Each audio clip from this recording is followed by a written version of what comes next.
താരസംഘടനയായ അമ്മയിലെ കൺവീനറായിരുന്ന MLA Ramesh പിഷാരടിയും സംഘടനയുടെ president Shweta മേനോനും തമ്മിലുള്ള ഫോൺ സംഭാഷണം പുറത്തുവന്ന സംഭവത്തിൽ മലയാള സിനിമയിലെ പല താരങ്ങളും ഇതിനോടകം പ്രതികരിച്ചു കഴിഞ്ഞു. എന്നാൽ സൂപ്പർ താരങ്ങളായ മമ്മൂട്ടിയും മോഹൻലാലും ഇതേപ്പറ്റി ഒരു അഭിപ്രായം പറയാത്തത് ഒരുപാട് ആളുകളുടെ വിമർശനങ്ങൾക്ക് കാരണമായി മാറിയിരുന്നു. എന്നാൽ ഇപ്പോൾ മൗനം വെടിഞ്ഞ് പിഷാരടി വിഷയത്തിൽ തന്റേതായ നിലപാട് അറിയിച്ചുകൊണ്ടെത്തിയിരിക്കുകയാണ് നടൻ മമ്മൂട്ടി. ഒട്ടുമിക്ക സിനിമാ താരങ്ങളും പിഷാരടി സ്വകാര്യമായി പറഞ്ഞ കാര്യം പുറത്തുവിട്ടതിന്റെ പേരിൽ ശ്വേത മേനോനെ കുറ്റപ്പെടുത്തി രംഗത്ത് വന്നപ്പോൾ ശ്വേതയ്ക്ക് ഉറച്ച പിന്തുണ കൊടുത്തുകൊണ്ട് പിഷാരടിയുടെ ഒരു സുഹൃത്തു കൂടിയായ മമ്മൂട്ടി വന്നത് ഏവരെയും അത്ഭുതപ്പെടുത്തിയ കാര്യമാണ്. മമ്മൂട്ടി പറഞ്ഞ വാക്കുകൾ ഇങ്ങനെ: ഇലക്ഷന് നിൽക്കുന്നതിന് മുമ്പ് പിഷാരടി പറഞ്ഞിരുന്നത് താൻ പാലക്കാട് MLA ആയി തിരഞ്ഞെടുക്കപ്പെട്ടാൽ പിന്നീട് സിനിമയിൽ നിന്നും അവധിയെടുക്കുമെന്നും 5 വർഷം പരിപൂർണമായും മണ്ഡലത്തിൽ സേവനം ചെയ്യുമെന്നുമാണ്. പിന്നെയും പിഷു എന്തിനാണ് അമ്മാ സംഘടനയിൽ ഇപ്പോഴും ചുറ്റിക്കറങ്ങുന്നത് എന്ന് മനസ്സിലാകുന്നില്ല. സിനിമയിൽ അഭിനയിക്കുന്നില്ലെങ്കിൽ എന്തിനാണ് സിനിമാ സംഘടനയിൽ ഇപ്പോഴും തൂങ്ങിക്കിടക്കുന്നത്? പണ്ട് മിമിക്രി കളിച്ചുകൊണ്ടിരുന്ന ഒരു സാധാരണക്കാരനല്ല ഇന്ന് പിഷാരടി. ലക്ഷക്കണക്കിന് ആൾക്കാരെ പ്രതിനിധീകരിക്കുന്ന ഒരു മണ്ഡലത്തിന്റെ ജനപ്രതിനിധിയാണ്. ആ സ്ഥാനത്തിനൊരു വില കൊടുക്കുക.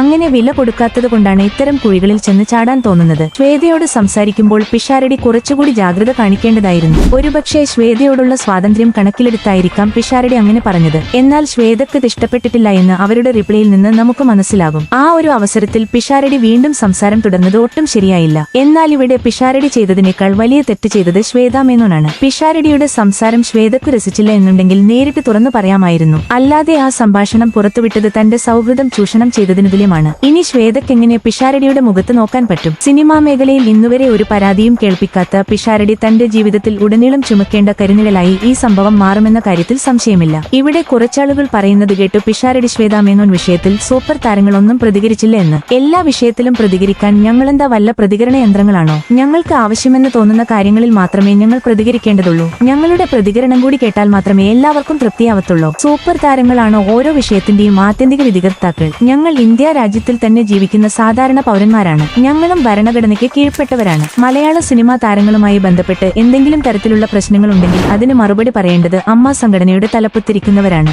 എന്നാൽ നിലവിൽ ആ സംഘടനയുമായി കാര്യമായ ബന്ധമില്ലാത്തതിനാൽ ഞങ്ങളോട് അഭിപ്രായം ചോദിക്കുന്നതെന്തിനാണെന്ന് മനസ്സിലാകുന്നില്ല. ഏതായാലും ഈയൊരു പ്രശ്നത്തിന്റെ പേരിൽ രമേശ് പിഷാരടിയോടും ശ്വേത മേനോനോടും ആരും പിണങ്ങേണ്ട കാര്യമില്ല. അവർ തമ്മിൽ പ്രശ്നമൊന്നുമില്ല എന്നാണ് അറിയാൻ കഴിഞ്ഞത്. മാധ്യമങ്ങൾക്ക് കുറച്ചു ദിവസം വാർത്ത കിട്ടി എന്നതൊഴിച്ചാൽ പ്രത്യേകിച്ച് കാര്യമൊന്നുമില്ല. ഇരുവരും തെറ്റുതിരുത്തി മേലാൽ ഇത്തരം തെറ്റുകൾ ആവർത്തിക്കാതെ മുന്നോട്ടു പോകുക. മമ്മൂട്ടി കൂട്ടിച്ചേർത്തു. അപ്പൊ ഫ്രണ്ട്സ്, മമ്മൂട്ടി പറഞ്ഞതിനോട് നിങ്ങൾ യോജിക്കുന്നുണ്ടോ? അങ്ങനെയുള്ളവർ ഈ ചാനൽ സബ്സ്ക്രൈബ് ചെയ്യുക. മറ്റൊരു വീഡിയോയുമായി വരുന്നവരേക്കും ഗുഡ് ബൈ.